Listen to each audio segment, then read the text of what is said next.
Jadi setiap kita yang bekerja itu sebenarnya kan ya harus siap untuk di PHK kan.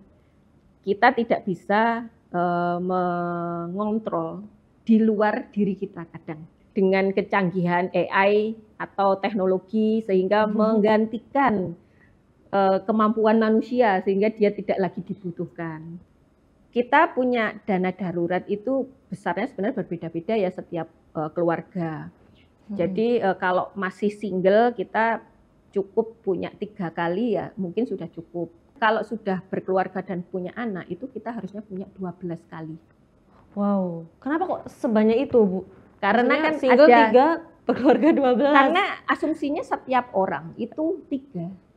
Dalam kondisi ekonomi yang sulit itu kayaknya untuk bisnis yang tetap bisa jalan itu ya biasanya tentang kebutuhan pokok itu ya, misalnya sembako, atau makanan, minuman, kayak gitu ya, atau jasa laundry, jasa jaga anak misalnya. Pokoknya kebutuhan-kebutuhan yang memang kebutuhan dasar biasanya masih dibutuhkan.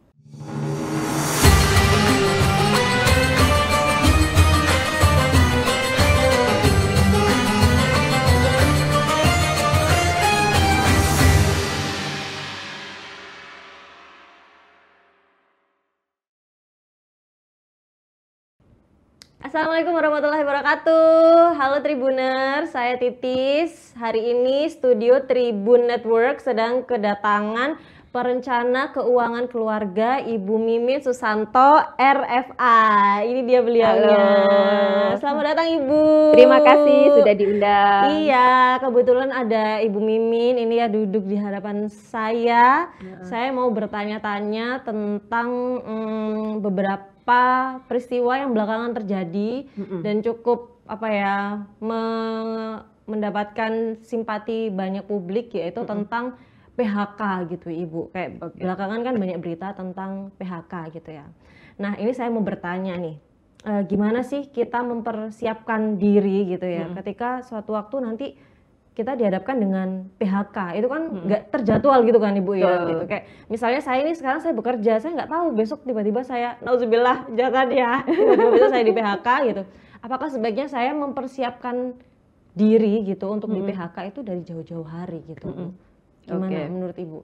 Jadi setiap kita yang bekerja itu sebenarnya kan ya harus siap untuk di PHK kan. Entah itu PHK-nya karena kita sudah masuk ke usia pensiun, ya kan?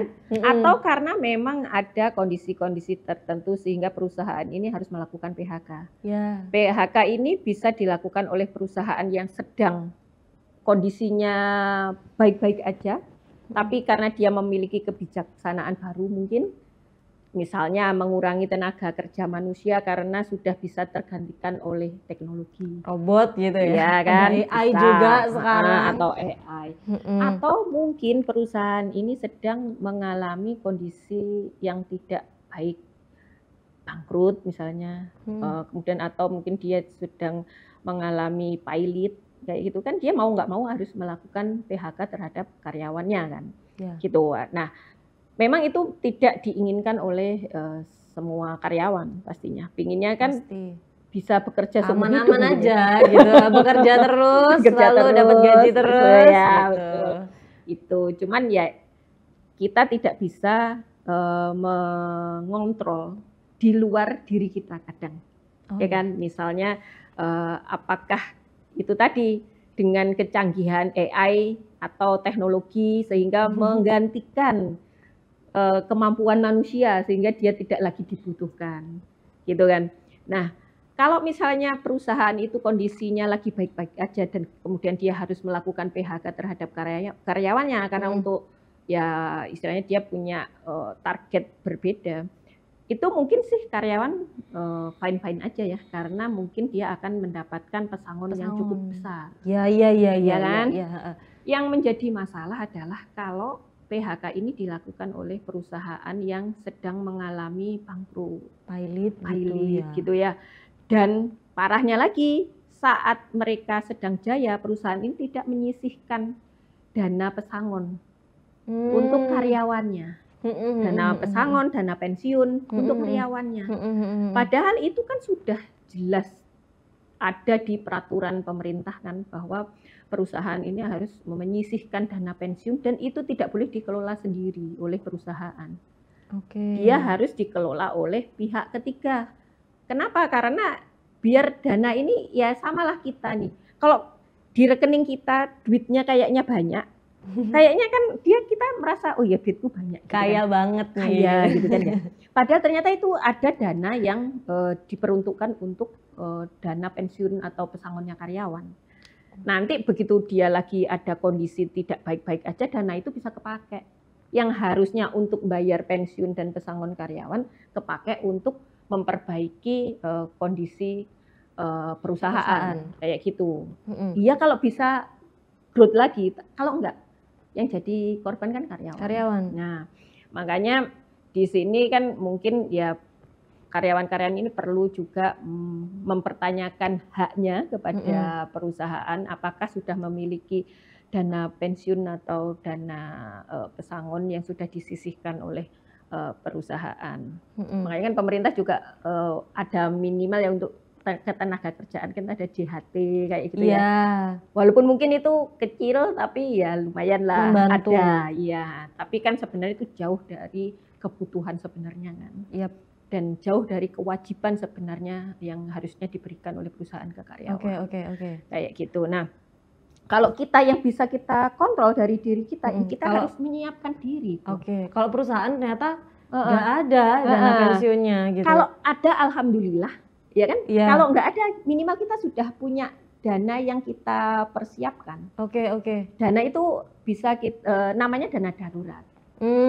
Jadi setiap keluarga itu harusnya punya dana darurat yang digunakan untuk kondisi di luar rencana kita, di luar kontrol kita. Misalnya ada yang sakit, walaupun punya asuransi kesehatan kan butuh biaya-biaya lain, transportasi, akomodasi dan lain-lain.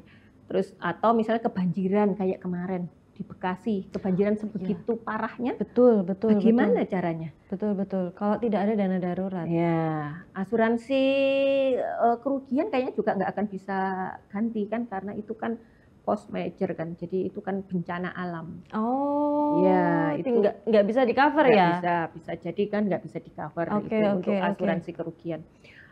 Artinya kan untuk renovasi rumah, nggak usah renovasi rumah, bersih-bersih rumah yang sebegitu kotornya dengan lumpur dan lain-lain, perabot rumah tangga yang hilang atau rusak, itu kan mau nggak mau kita harus mulai dari awal, ya kita bisa pakai dana darurat.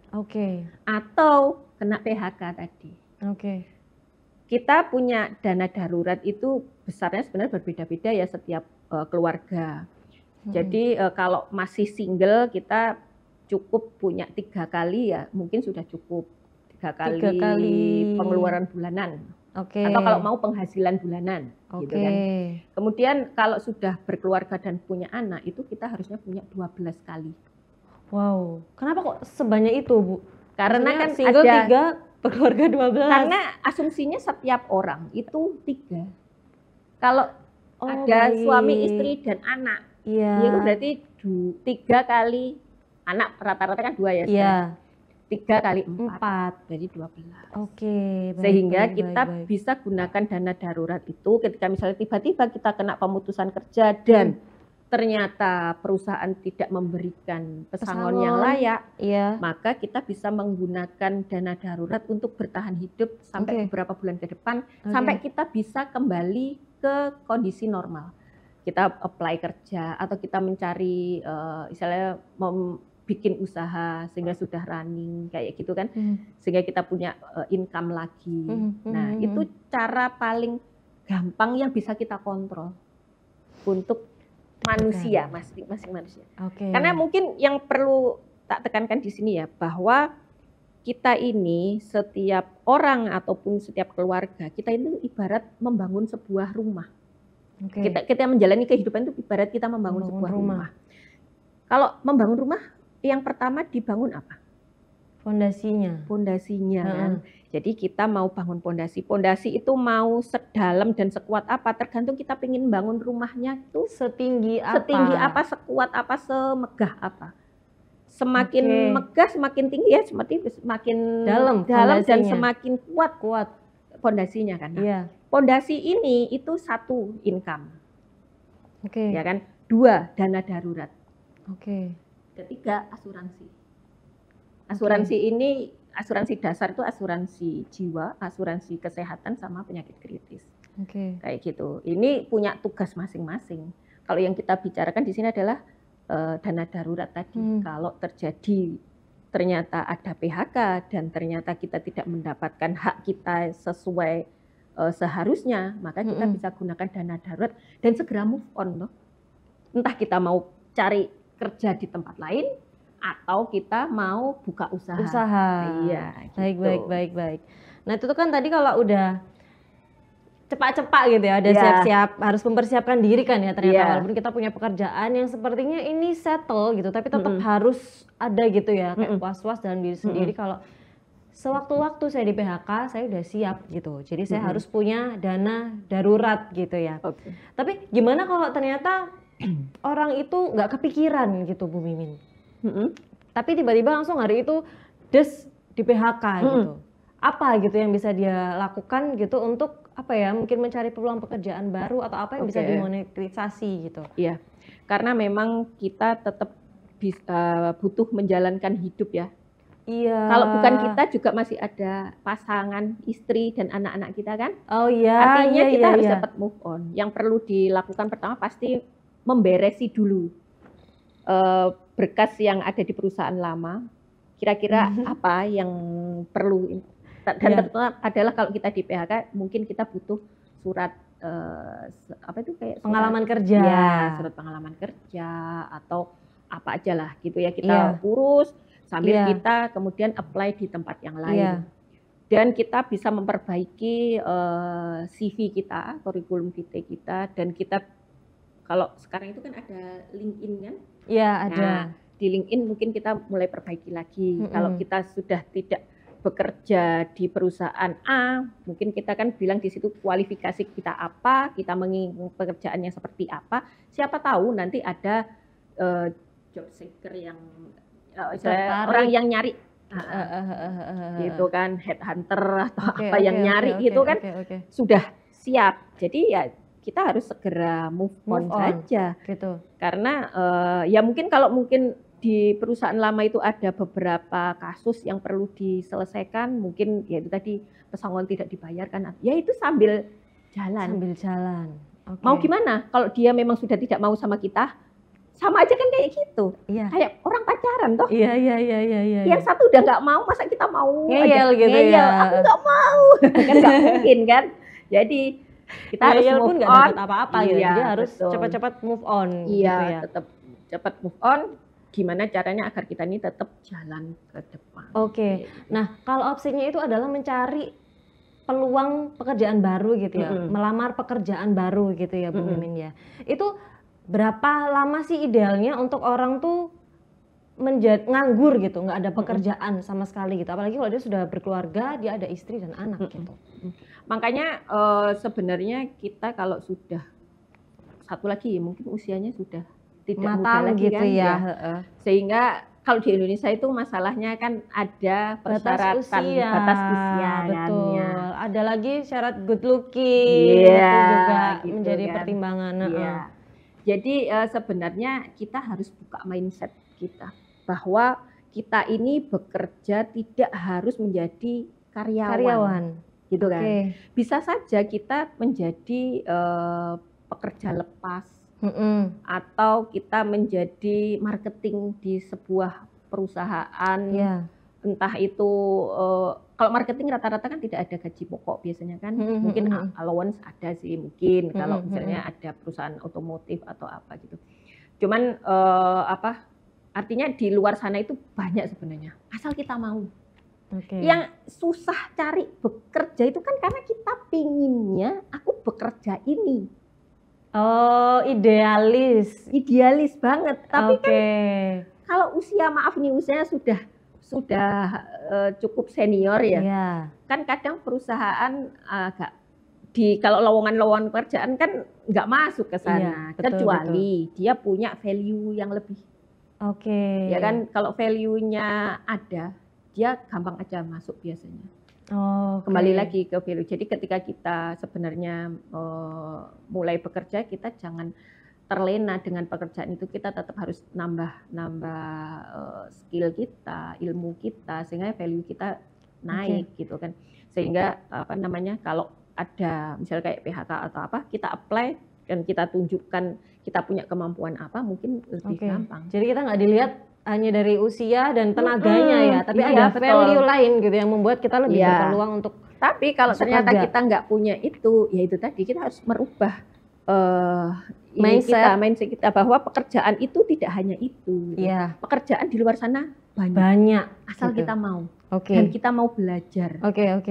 Mungkin pikir kita susah, tapi apa sih yang nggak bisa dipelajari? Oke.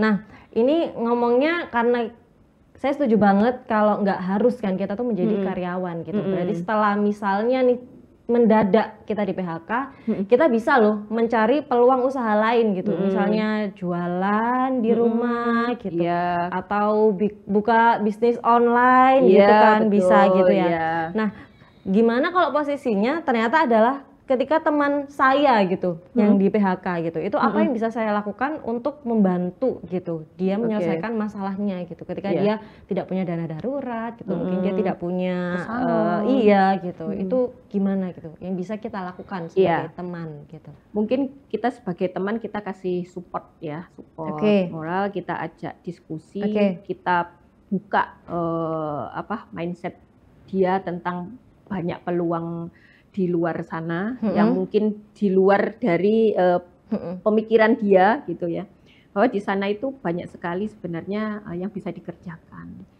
Nah, kita kasih tunjuk tuh, misalnya contoh nih, kapan hari itu sebenarnya ada temen juga yang kebingungan karena tidak ada pekerjaan gitu ya. Kemudian saya ajak ngobrol, kemudian saya tunjukin nih, sekarang Indonesia itu kan sedang lagi getol untuk industri halalnya kan. Jadi kan mensyaratkan pelaku usaha yang ada di Indonesia itu untuk bersertifikat halal. Nah, dan wajib bagi pelaku usaha punya penyelia halal. Tapi kan tidak semua pelaku usaha punya. Nah, artinya sebenarnya kan ini khususnya untuk UMKM kayak gitu ya. Artinya ini kan ada peluang tuh di sana, bahwa ada peluang menjadi penyelia halal yang bisa mewakili para UMKM ini. Dia bisa jadi konsultan, bisa jadi penyelia halal bagi perusahaan UMKM itu, dan lain-lain. Artinya dia bisa bekerja di beberapa tempat malahan nanti kan. Nah itu kan peluang juga. Nah kayak gitu. Jadi saya buka mindset itu, akhirnya ada beberapa teman yang support akhirnya, membantu dia untuk build mindsetnya gitu. Karena ya itu tadi, pekerjaan di luar sana itu tidak hanya itu aja. Banyak peluang yang kadang kita tidak tahu.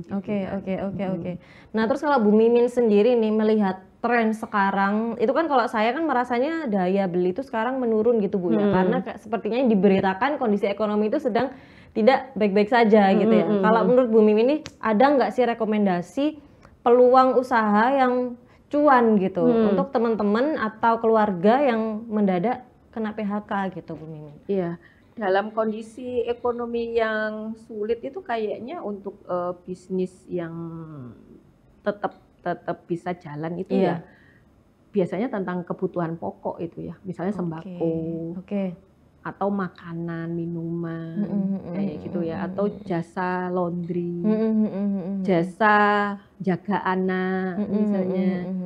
Pokoknya kebutuhan-kebutuhan yang memang kebutuhan dasar biasanya masih dibutuhkan.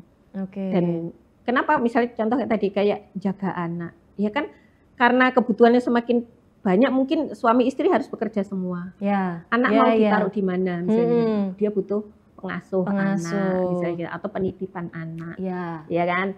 Itu kan jadi bisnis penitipan anak masih bisa, laundry masih karena itu tadi dua-duanya bekerja, pakaian ini siapa yang ngurus gitu kan. Makanan karena nggak sempat masak bisa siapa yang masak, ya, masak setiap hari beli gitu ya. Itu hal-hal yang bisa kita lakukan bahkan dari modal yang kecil sekalipun masih bisa. Oke. Gitu. Tapi memungkinkan nggak sih Bu kalau memulai usaha dengan modal 0 rupiah gitu? Kan kayak ini kalau di sosmed kan banyak tuh digembar-gembar modal 0, nggak pakai modal gitu, untung besar gitu. Iya. Masuk akal nggak sih itu Bu Mimin? Sebenarnya kalau ngomong untung besar, saya nggak setuju ya. Karena kalau untung itu berarti kan ada modal, ada harga jual, selisihnya itu untungan gitu kan ya. Iya. Tapi kalau modalnya 0 itu biasanya rata-rata jadi marketing. Atau kalau sekarang yang lagi marak itu kan jadi affiliate. Affiliate, oh ya kan? Iya. Jadi kan affiliate itu kan modalnya 0, jadi dia bisa share link. Ya, affiliate dari beberapa perusahaan. Tinggal dia jadi konten kreator. Mungkin kan kalau kamu misalnya karena bisa dandan gitu kan ya, kamu kan bisa jadi affiliate-nya produk-produk make up atau skincare kayak gitu kan. Iya. Atau misalnya kerudung, baju dan lain-lain. Artinya dari ujung rambut sampai ujung kaki masih bisa digunakan untuk menjadi affiliate. Dan ternyata cukup besar penghasilannya seorang affiliate asal dia kreatif kayaknya. Kalau saya perhatikan kuncinya itu para affiliate itu karena dia kreatif. Bahkan kemarin aku lihat ada promo buku yang gimana caranya bikin konten sampai kata-kata apa. Oh, banyak banget. Iya kan, kata-kata apa yang dipakai misalnya, terus ya kayak gitu ada tutorialnya. Oke. Dan itu kayaknya bisa dilakukan dari rumah. Iya. Itu membuktikan yang Ibu bilang tadi ya, pekerjaan itu nggak cuma jadi karyawan, nggak itu toh gitu. Ada banyak sekali pekerjaan. Karena perusahaan pun juga lagi struggle kan sekarang ini. Iya, banyak perusahaan struggle gitu ya. Oke, baik. Jadi kalau saya mendengarkan Bu Mimin tadi nih ya sepanjang pembicaraan itu, selain dana darurat kayaknya penting juga Bu ya kita mempersiapkan skill lain gitu ya. Selagi kita masih bekerja gitu ya. Betul. Artinya itu kita ini ketika masih masa produktif itu jangan lupa bahwa kita itu ada masa-masa tidak produktif atau masa-masa paceklik, ya kan? Nah, gimana caranya ya kita tidak terlena di zona nyaman. Kita harus tetap menambah ilmu, nambah skill dan lain-lain. Kemudian ingat bahwa kita harus menyisihkan dana untuk masa depan kita. Betul. Kayak gitu. Betul. Membangun dana darurat, beli asuransi dan lain-lain. Tapi apakah mungkin gitu Bu itu dilakukan juga ketika seseorang sudah berkeluarga gitu untuk menyiapkan skill lain selagi bekerja untuk mempersiapkan PHK gitu? Sangat mungkin ya. Mungkin contohnya saya dulu itu kayaknya tipikal perempuan yang pinginnya begitu berumah tangga di rumah aja, ngurus rumah, ngurus anak, udah nggak mau mikir yang lain gitu kan. Itu cita-cita. Gitu kan. Tapi ternyata di tengah jalan kan ketika ada badai ekonomi, ternyata kan harus ikut bantu untuk perekonomian keluarga, sehingga harus ikut istilahnya mencari uang tambahan kan. Tapi dari situ kemudian aku berpikir bahwa berarti ada yang salah ini di pengelolaan keuangan saat itu ya, saat tahun berapa itu? 2011-an ya. Sehingga kemudian aku beli buku, baca buku tentang keuangan, kemudian lihat bahwa ternyata banyak yang harus dibantu karena ternyata teman-teman banyak yang mengalami. Teman-teman di sekitar banyak. Terus setelah saya membaca buku itu kan saya tulis di blog kayak gitu, banyak yang kasih feedback gitu kan ya. Akhirnya saya ikut training perencanaan keuangan dari level paling bawah sampai advance kayak gitu. Keren. Dan dari situ saya kan mulainya nulis. Jadi ilmu yang saya dapat saya tulis, ilmu yang saya dapat saya tulis gitu ya. Nah itu ternyata kemudian membuat ada wartawan majalah online waktu itu untuk wawancara. Dan momennya pas Lebaran. Saya paling ingat itu wawancara pertama itu pas Lebaran. Mau Lebaran, jadi pas Ramadan gini. Berkah Ramadan ya. Jadi gimana caranya? Awalnya bisa nggak ya saya gitu kan. Tapi ternyata ya mengalir saja gitu. Setelah itu kan ada tawaran-tawaran yang lain dan sampai saat ini seperti ini kayak gitu. Keren. Dan itu kondisinya saya sudah menikah, udah punya anak 2 gitu. Oke. Jadi kuncinya kayaknya tuh move on itu tadi ya, Bu ya. Gak stuck di situ dan tidak idealis kayak jangan meratapi. Oke. Itu ya kuncinya berarti ya. Baik, terima kasih Bu Mimin untuk saran dan masukannya. Tadi juga ada rekomendasi untuk apa sih yang harus kita lakukan kalau kita mendadak di PHK gitu. Dan semoga teman-teman yang mengalami kejadian tidak menyenangkan ini segera dapat pekerjaan baru gitu ya Bu Mimin. Amin ya rabbal alamin. Dan teman-teman yang sekarang masih bekerja juga nggak boleh leha-leha ya Bu Mimin ya. Harus bersiap-siap menghadapi suatu saat kita harus berhenti bekerja gitu. Gimana cara bersiap menghadapinya? Nonton makanya ya, dilihat dari awal sampai akhir ini tadi. Baik, terima kasih Bu Mimin. Sama-sama. Terus terima kasih juga Tribuners yang sudah nonton. Semoga perbincangan Titis dan Bu Mimin hari ini bermanfaat juga buat Tribuners di rumah. Dan sampai ketemu lagi untuk topik membahas keuangan yang lainnya bersama dengan Bu Mimin dan Titis tentunya di Tribun Network. Terima kasih, dadah. Sampai ketemu lagi.